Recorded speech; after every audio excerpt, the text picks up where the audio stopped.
এভাবে লবণ দিতে পারেন আপনারা। আগে এক প্যাকেট দিয়ে নিলাম, অনেকে মাটির সাথে মিক্স করে দেয়, যেভাবে দেয় কোনো এটার নেই, নির্দিষ্ট গাইডলাইন নেই। তবে এভাবে দিলে কি একটা লেয়ার দিলে ভালো হয়। এই আপনার পানিটা যখন দিবেন না, পুরা ময়েশ্চারের মাধ্যমে ছড়াই দেব। এখন কিছু পরিমাণে চারকোল দেব।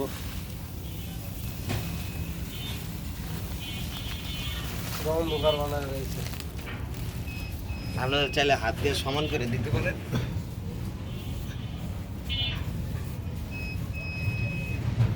প্রায় 6 ইঞ্চির মতো দিছি। এখন আবার লবণ দিব। এটা লেয়ার তৈরি করবো, এরপরে মাটি দিব, এরপর আবার চারকোল দিয়ে ফিনিশ।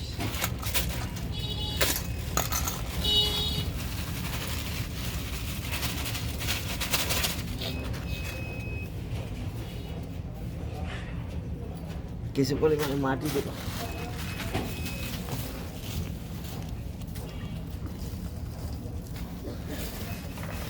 যদিও মাটিতে ময়লা আছে, পরিষ্কার করে দিতে হবে।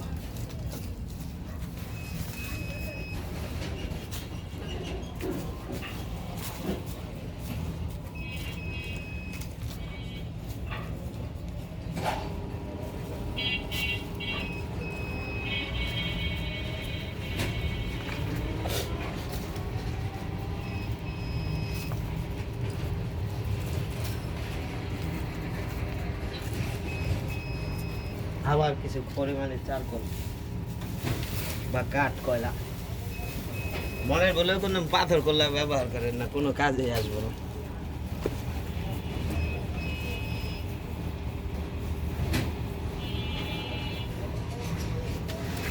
আবার লবণ কম হয়ে গেছে।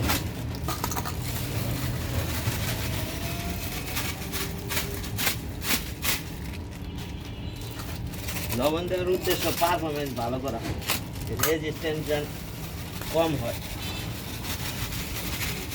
রেজিস্ট্যান্স বেশি হলে সমস্যা।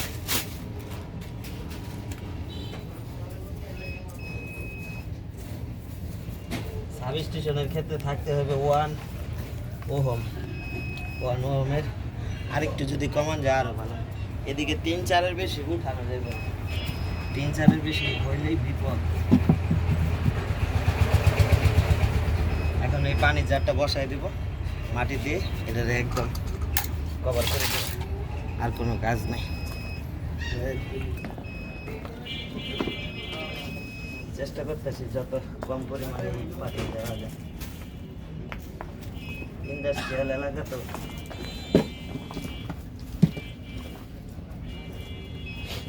আগে ফ্রেশ করে দিতেছি। তারপর পানি দিয়ে 10-15 মিনিট অপেক্ষা করবো।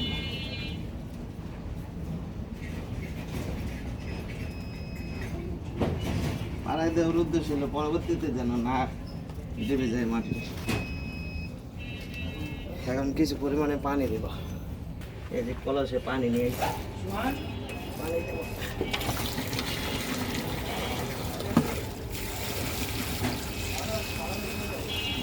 পুরাটা ভজা দেব, পানির লেভেল যে সঙ্গে একদম শুকাই দেবো, তখন আবার মাটি দেব। কিছু পরিমাণে চারকোল ভাইস আসছে, উঠে করে সমস্যা নেই, উঠায় রাখি, পরে দেব।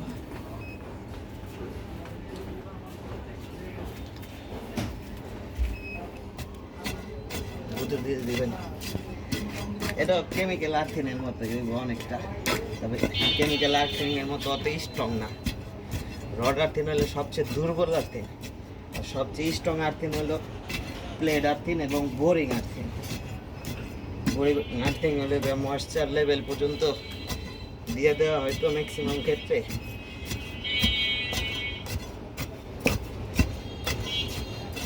এই কারণে বোরিং আর্থিং ভালো হয়। প্লেড আর্থিং হলে সাবস্টেশনের জন্য সবচেয়ে ভালো। বড় বড় পাওয়ার ট্রান্সফরমার থাকে, বড় বড় মোটর থাকে, ওগুলির বডিতে দেওয়া হয়, নিউট্রালে দেওয়া হয় গ্রাউন্ডিং।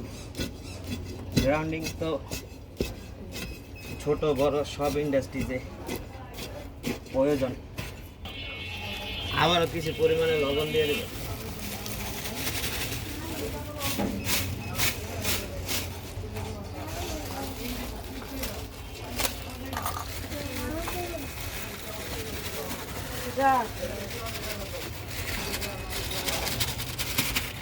চার কেজি এখন লাস্ট, প্রথম দিলাম 4 কেজি, এখন দিলাম লাস্টে দিলাম 4 কেজি, এই টোটাল 8 কেজি হলো।